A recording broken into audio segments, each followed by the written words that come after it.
pred jedným z najvážnejších krokov vo vašom živote. Pred krokom do spoločného zväzku, pred vstupom do manželstva.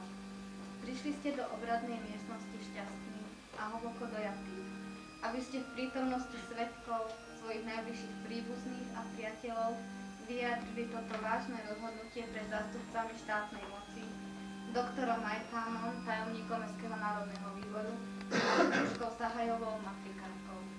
V zastúpení Zboru pre občianske záležitosti pri Rade Mestského národného výboru v Púchove vítam vás, vážení snúbení.